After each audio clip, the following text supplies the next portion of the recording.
নমস্কার। আমারই লেখা একটা আঞ্চলিক কবিতা আমি আপনাদের সামনে পাঠ করে শোনাচ্ছি। কবিতার নাম খেজুর গাছে হাঁড়ি বাঁধো মন, দেবশ্রী মুখার্জি।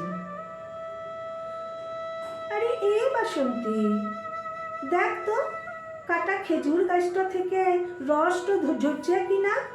তোর বাপ তো কায় থেকে তাড়িয়ে তো গিলে উল্টাই আছে। মাঝের পাড়াতে গিয়ে দেখ দেখি মুগলু কাকা আছে কিনা। কি জানি, সেই পৌষ মাস থেকে হাঁ করে চেয়ে আছি কবে হাড়িটা বাজবে। মাঘ মাসের শেষ টুকুন চলছে, তা আমরা সকলে মিলে পিঠেটা খাবো গরম গরম, সেই আশাতেই রয়েছি। যা কেনে মুগলু কাকাকে ডাক কেনে, নতুন গুড় বানাতে হবে তো। তা বাদে রোজ এক মুঠা করে চাইল তো জমাইছি, পিঠার গুঁড়াটা বানাবো বলে।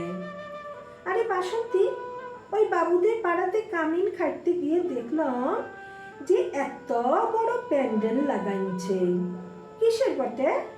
বড় বড় ফটক লাগাইছে, বলছে ফাংশন তো হবে। ফটোতে চন্দন লাগাইছে, মালা পরাইছে, আবার বলছে বন্দে মাতরম। একজনের তো আবার গেরুয়া রঙের কাপড় তো পরা, দেখতে কি সুন্দর বটে। বলছে স্বামী বিবেকানন্দ। সে আবার কে বটে রে?